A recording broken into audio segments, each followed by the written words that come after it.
This gentleman here was accused by this lady here of misconduct.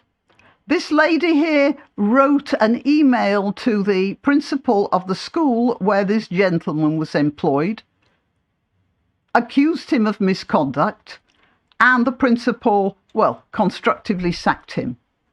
No proof, no witnesses, no argument.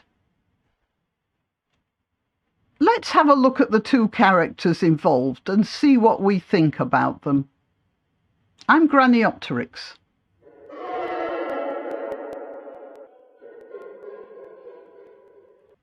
All right, this man here is called Ian Fry, and this woman here is called Yasmin Aguilar Hood. And what happened was this. This is what Ian Fry alleges. His contract at Worcester Primary School was not renewed after artist and former colleague Yasmin Aguilar Hood emailed his head teacher implying that he poses a physical danger to female staff and to women generally. Now, from this photograph, which might not be a flattering one, Mr. Fry does not appear to be a terribly physically attractive man. That does not mean he's a bad character.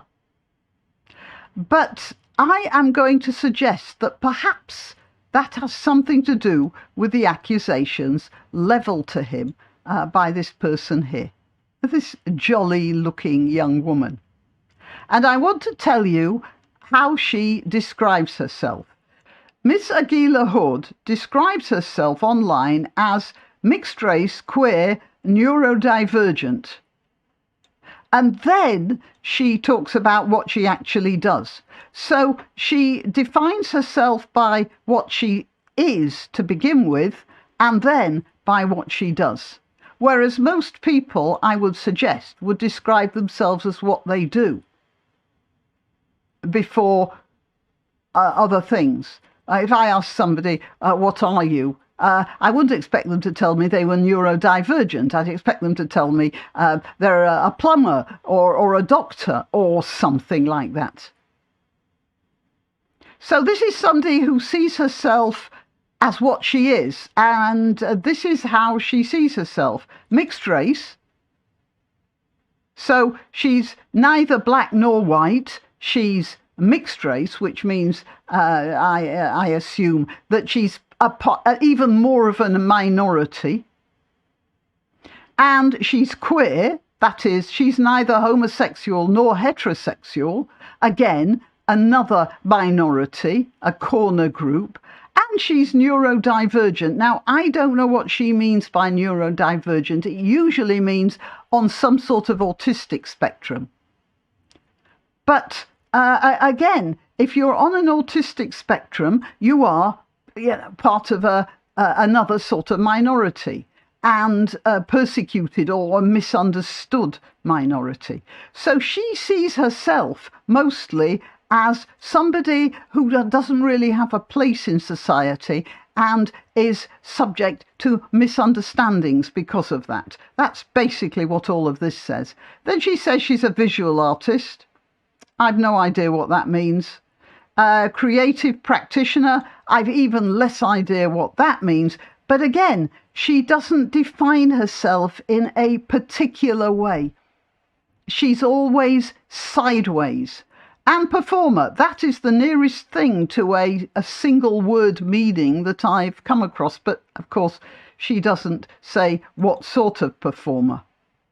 Now, this person is talking about, where is he? This person who is a probably heterosexual white man.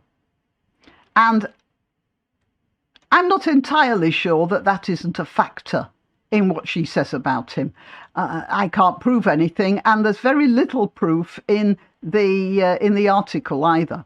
So I'm giving my opinions. I'm not giving facts. I'm just telling you how I'm seeing this situation. Ian Fry alleges his contract was not renewed after artist and former colleague implied that he poses a physical danger to all women.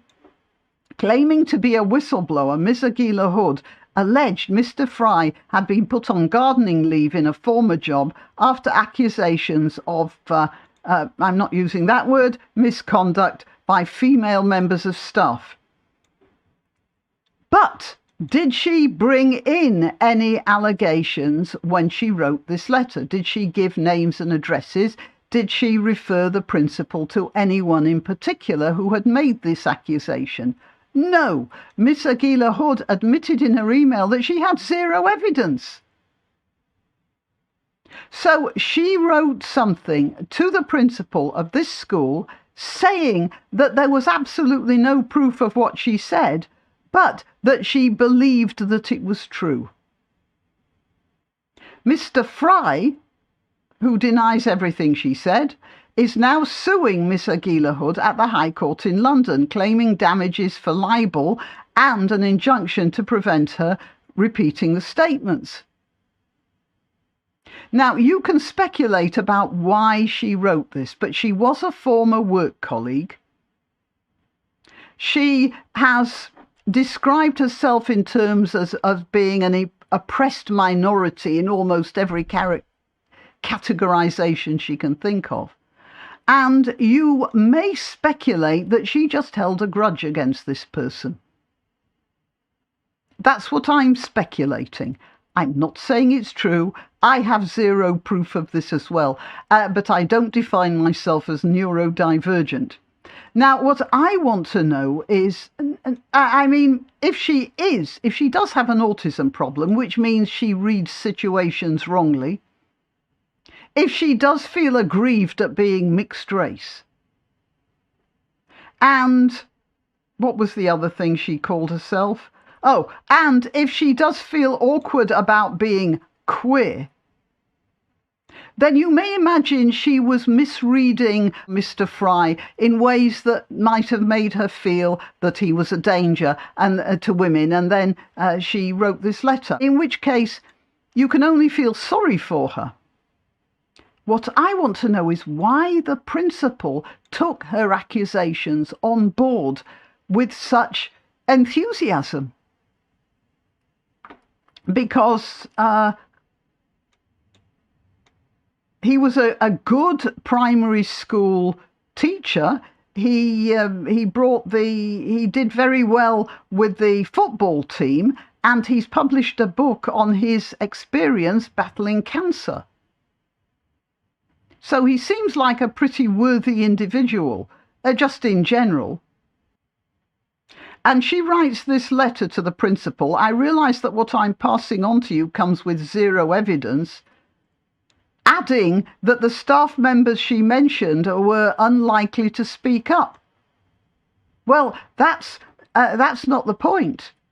If there is an accusation, then it's the job of the principal to contact the staff members and ask them for corroboration, at least. But we don't have any evidence that that happened.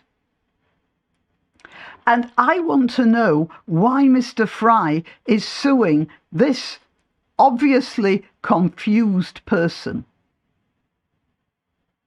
and not the principal of the school.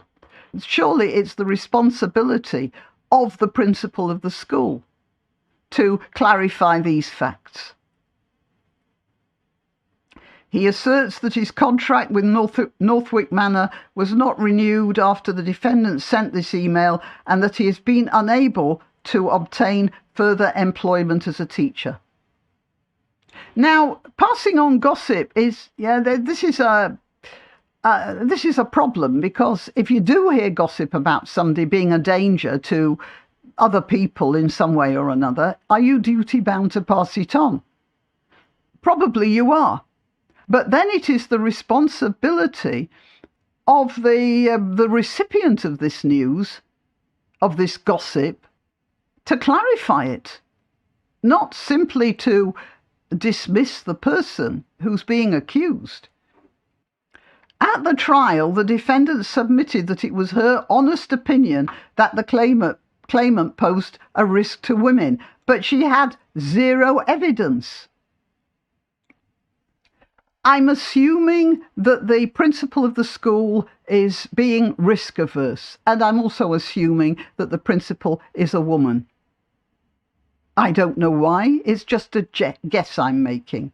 And this risk averse principal decided, rather than checking, she just sacked the man. But yeah, that's it. And my opinion is that the zero evidence that the accuser made, and the zero evidence that the principal of the school had, might have all been overlaid by the evidence that they both had about what he looks like. You can help my channel by clicking like, by subscribing, by clicking the notification bell, and by sharing if you're so inclined. Links to my other channels are in the description, also links to donation sites, but really the best way you can help me is simply by clicking like. Thank you. And what he looks like is a white, middle-aged, heterosexual man. And it's that sort of person that we have noticed over the past few, well, months and years. It's that sort of person that is a target for discrimination and prejudice in our society right now. And it seems he was a pretty good PE teacher, which means the school has lost out. We've all lost out. And when people like that are targeted on the strength of zero evidence, we might say our entire society has lost out. Okay, till next time. Why not treat yourself or a favoured relative or friend to these magnificent examples of merch? The mugs and t-shirts come in the Graniopteryx design or Granbo, with a firearm or the more deadly knitting needles. Go to www.graniopteryx.com and whatever platform you're watching this on, please click like, subscribe and share.